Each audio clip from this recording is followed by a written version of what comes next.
what's up? We're going to start the stretching routine off with these things called hip swivels.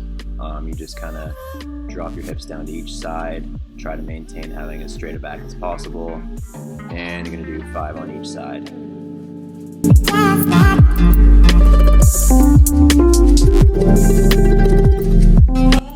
And right from the hip swivels, you're going to go into this glute/hip stretch. Something important you want to focus on is have that front leg completely straight out in front of you and have the leg at a 90-degree angle. And then also that back leg should be coming towards the screen and then also at a 90-degree angle. Just keep in mind that all of the stretches in this mobility routine will be held for 30 seconds, and I'm using my phone as a timer, and I recommend you do the same thing.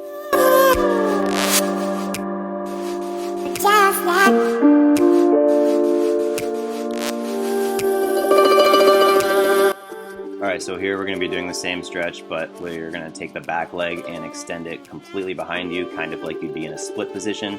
This should cause a greater stretch in the hip glute area.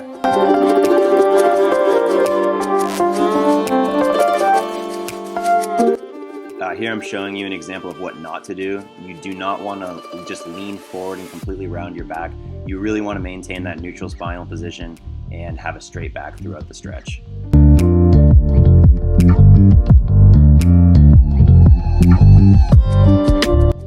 This one's pretty self-explanatory. You're just going to bring one knee in, hold it, try to force your shoulders down, and the other leg that's straight in front of you, keep it active, point your toe up to the sky. And here I'm showing you what not to do. You want to have your shoulders down and back, and you want to be maintaining a straight spine and just sit up as perfectly tall as you can. And from there, you're just going to grab that opposite arm and grab your knee, and we're not going to be twisting all the way back. We're just going to be twisting enough to look to the side. I'm not trying to over exaggerate anything. Again, trying to stay up as tall as you possibly can.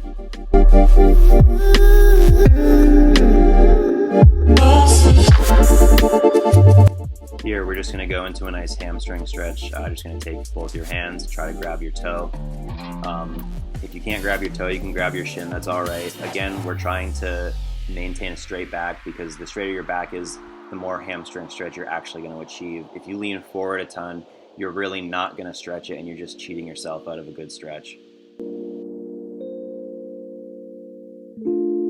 All right, up next, you're just going to take that opposite arm and try to reach for the outside of your heel. This one, you can lean forward. You don't have to maintain a straight back, because this is going to be more of a lower back to lat stretch. You shouldn't be feeling this as much in your hamstring. This should be more of a back stretch.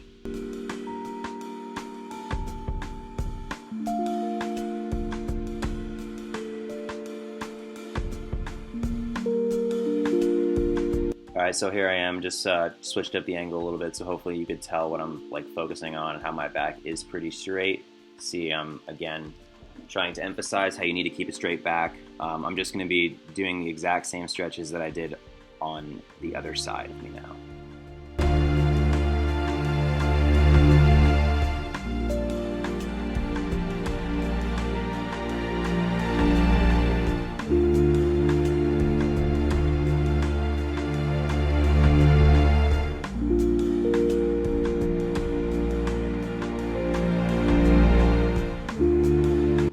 Alright, so this is a bit of a progressive stretch.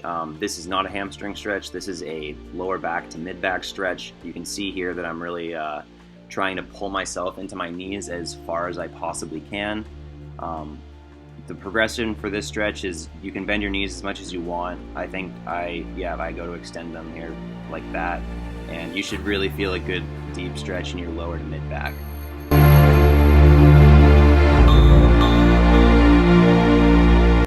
Alright, so this next one is called the pike stretch. I'm going to basically hook my arms underneath my knees and try to pull myself into my body as far as I possibly can, pointing the toes. This is a bit hard. You might not be able to do this one. It is okay to bend your knees if you have to. This one just may take some time to actually get into this position correctly. You can even see how I was struggling a bit there, because it did feel a little bit uncomfortable. But just take your time into this one and slowly ease yourself into it.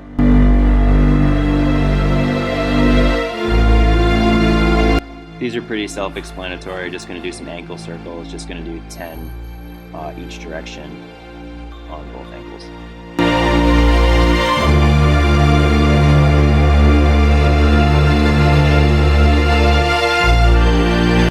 Alright, moving into a quad stretch here. The key things to focus on is the leg that's on the ground. It should be up as if you were in a high knee. Here I'm showing you don't want to arch your back in this stretch. The more that you arch your back, the less quad stretch you're going to get. So you want to lean forward a little bit. Yeah, I forgot my phone for a timer there, so I'm just grabbing it. But you want to lean forward a little bit. You want to basically round your back forward. And again, with my knee, how it is, you don't want to have it super up high. You basically want it to be in line with your body. I could be doing a better job at that.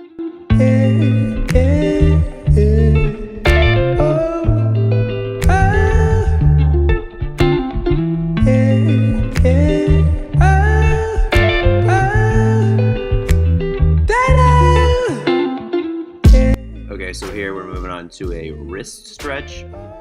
What you want to do here is just, it's pretty self-explanatory, but key thing is you're going to want to bend your arms just a little bit and just try to get as deep of a stretch in your forearms as you possibly can.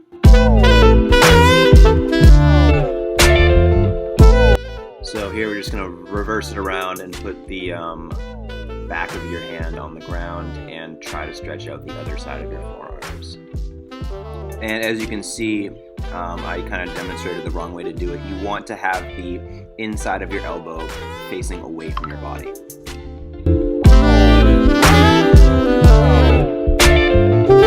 Here we're going to work on some wrist circles. I'm just going to do 5 on each side. Saw that thing so beautiful. No idea what this is called, but the idea is you're just trying to kind of push your hands together to try to just go a little bit further and kind of stretch out the wrist. Baby, why you so fine? Here we're moving into a bit of a shoulder / chest stretch. Here you can see I was exaggerating the wrong way to do it. How you want to do it is you want to have your shoulders pulled down and back. You want to be bracing yourself with your core, and you want to be flexing your legs and pushing them in front of you.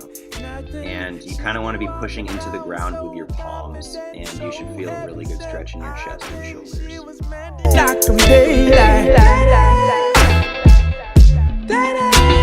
So for this one, you're not going to hold it for 30 seconds, but you're going to cross your leg over your body and just take like 3 to 5 deep breaths, and then just switch and do the other side. You should get a couple of cracks in your back.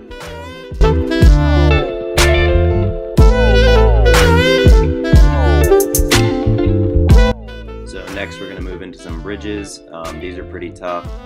I just did 3 sets of 30 seconds. What you want to focus on is you're probably going to have to be on your toes, but ideally you want your shoulders to be over your hands. You can kind of tell here when I'm pushing myself forward, that's what I'm striving for. I definitely need to work on this myself quite a bit. She was so sublime, super fine. She was never lying, strutting in the heels or her slides. Either way, eyes on her every single day, week, year. Everyone wondering how she does it with no fear. All that confidence. Here we're moving into a hamstring stretch. The key things here are you want your leg that's not being stretched to be perpendicular to the ground, and you want your leg out in front of you. You want a straight knee, and here I'm showing you what not to do. You want to maintain a straight back, because if you're hunched forward and you're leaning over, you're not going to get a deep hamstring stretch. So by having a straight back, you will get a much deeper stretch. How you doing? Things you doing? So we're going to move here into a strict hip flexor stretch. I'm going to show you what not to do. That's terrible. Don't do that. Do it this way. Hunch forward, kind of flex your abs, and you should feel a very deep hip flexor stretch.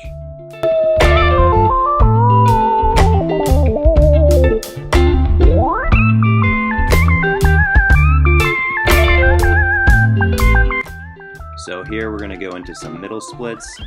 Key thing here is keeping your hips squared. Here I'm showing you what not to do. That's not keeping them squared. You want to keep them squared. This is going to just give you the best stretch that you can in this position.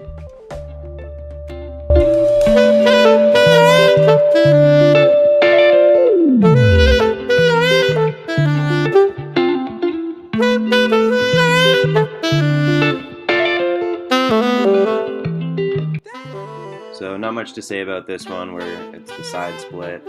It sucks, but it's definitely worth doing. So the next 30 seconds, you're gonna focus on walking out on your hands, pushing your pelvis to the floor, coming back, kind of holding yourself up as far back as you can get. And then you're gonna walk yourself forward one more time, and you're gonna come back, and then after you come back that second time, you're just gonna sit straight down. So here we're gonna go into the pancake stretch. Basically just gonna try to keep a straight back and try to reach as far forward as you possibly can.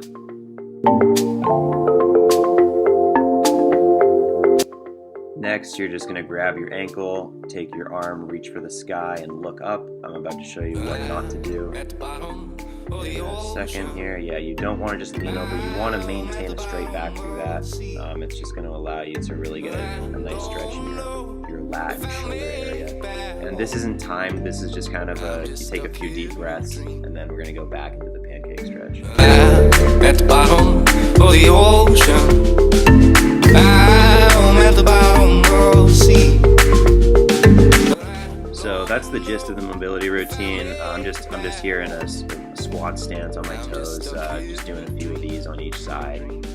This isn't timed. This is just however many you want. I probably did like 3 on each side, just to really open everything up. All right, so just got done the morning jog, the morning stretching routine. It's kind of a shorter one than usual. I'll usually hold some of those positions that are feeling a little bit more tight than others for a little bit longer, just depending on the day, depending on what I've been doing lately. I would also recommend you do the same if you're in a position that kind of feels like it's a lot tighter. You know, you can hold it for longer than 30 seconds. You can do it for more than one set of 30 seconds. It's a lot of just personal preference with stretching. The whole idea behind this morning routine is the jog isn't really supposed to be a workout. It's not at a fast pace. It shouldn't be much faster than a walk. It's just, the whole point of it is just to get your blood flowing in the morning. You're definitely better off going into a stretching session properly warmed up. That's why I did those 5 lunges on each side, and then I did those 5 straight leg kicks and 5 across the body kicks, just to kind of loosen up the legs a little bit more after the run, because you can kind of feel a bit tight after jogging if you're not used to it. It's not easy. In fact, stretching, I've neglected stretching my entire life up until probably a few months ago. Been doing tons of research. Nice to kind of start implementing in your everyday life. If you can't do it every day, maybe try and do it 3 to 5 times a week. The jogging a mile is too difficult. You can just start with half a mile, work at your own pace. I'll generally jog from anywhere to 1 to 3 miles, depending on how I feel. So yeah.